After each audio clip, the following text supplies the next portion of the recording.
Hi all. Today we're doing theory of the firm. This is a very big topic and encompasses entrepreneurship, um, microeconomics, our favorite charts and graphs of the cost curves and so on. But I thought we'd start just by looking at the firm itself. Why does the firm exist? The firm basically is a web of contracts. Yesterday we were looking at the employment contract, the contract between the firm and the people who work in it. Externally to the firm, you then have all the contracts with the customers, express and implied, and how the firm builds trust by honouring those contracts, even when things go wrong. That's a great example to cement a customer relationship. So typically entrepreneurship embraces both sales and operations. Ideally, the managing director is a bit of a salesman, a bit of an accountant, and a bit of an operations man. And if you've got that, then you're sort of onto a winner. If we look first at some of the core assumptions that we use in perfect competition, we assume there are few barriers to entry. We assume that there is such a thing as the law of diminishing returns, and we can go through that when we look at the cost curves, and that marginal cost, classically in the marginal cost curve, goes up and down, or should I say down and up. Output quantity versus quantity of labour, the productivity of labour. Typically, as you add labour, things get a little bit less efficient, and that's why you get this law of diminishing returns, which is important and brings you to a good understanding of marginal cost and marginal revenue, and that's the holy grail. When marginal revenue equals marginal cost, that's the profit maximizing output. So most people come into this with profit in mind and will think in terms of total revenue and total costs, which is the classic discussion with an accountant at the year end. How do we get on? How much money do we make? How did our cost ratios change? What can we be doing about our fixed costs? Do we have a market opportunity? Should we be adding to a fixed cost? Do we need more factory space, and so on? But when you come to the cost curves themselves, fixed cost, variable cost, and total cost is very much the starting point. And one reason people get really confused about the curves and drawing the curves is that the curves tend to reflect average fixed cost, average variable cost, and average total cost, as well as marginal cost. So classically you have your three curves starting from the fixed cost, and then quantity increasing, let's say from 1 to 6 on the horizontal axis, and the curves doing their thing with average total cost sitting above them. And where average total cost and marginal cost intersect is where things will happen with a view to profit maximization. we assume that all firms want to maximize cost and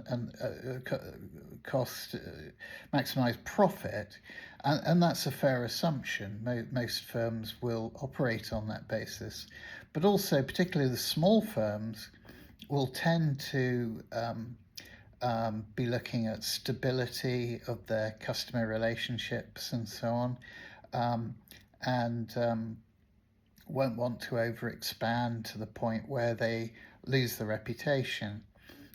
So profit maximization, usually there's some caution enters into it.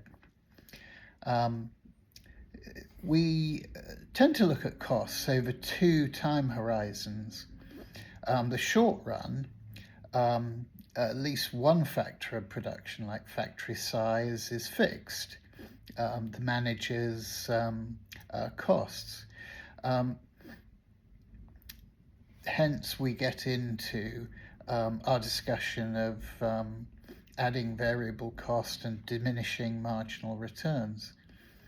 In the long run, all inputs are variable, and the firm can scale its plant size up or down, experiencing economies of scale and trying to avoid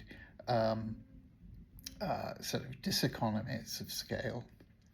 So the key cost curves to remember: marginal cost, to repeat, crosses average total cost, and average variable cost, strictly at their lowest points. The cost curves are sort of a helpful exercise in understanding how firms are run. So revenues and profit maximization, I mean, how much should a firm produce? Every firm uses the golden rule that we've talked about, where marginal revenue equals marginal cost. And clearly, if the firm can segment its offering, bring out new products and so on, but generally innovation like that tends to be the capital required to do that tends to be typical of larger firms. Similarly, there's the other side of the coin. What about shutting down? In the short run, a firm keeps producing, even if it's losing money, as long as the price covers the average variable cost. If price drops below minimum average variable costs, the firm should just simply shut down immediately, because continuing to run adds losses on top of fixed costs. Now, it's not always as simple as that, or as chronic as that.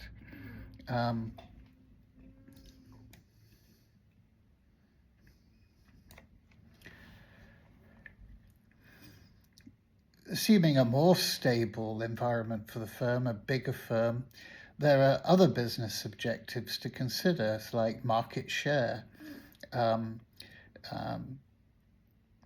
They might sort of cut prices in the hope of increasing market share and increasing long-term profitability, maybe pulling in the horns of an aggressive competitor and see them leave the market.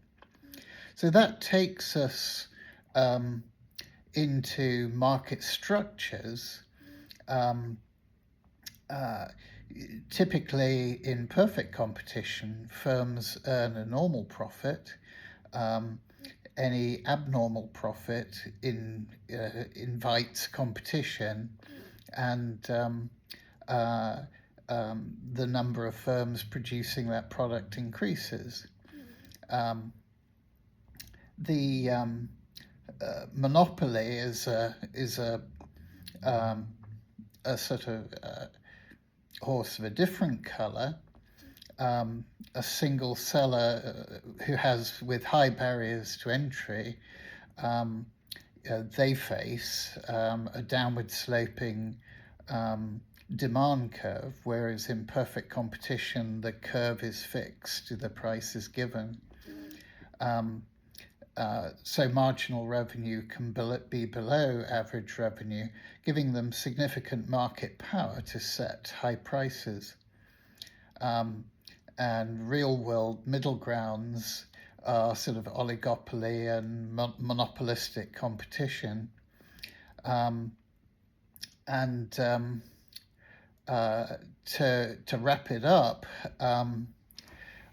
we come back to marginal revenue equaling marginal cost, and that's the level at which the firm should produce in theory.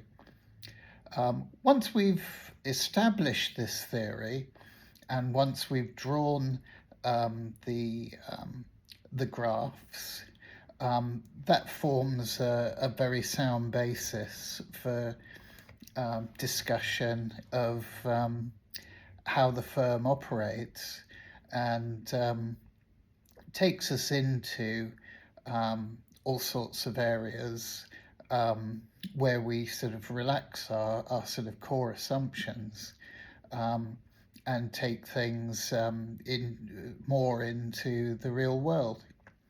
So that's a bit of theoretical background behind the sort of year-end discussion with the accountant of revenues and costs and decisions about at what level to operate and so on. So I hope that's been helpful.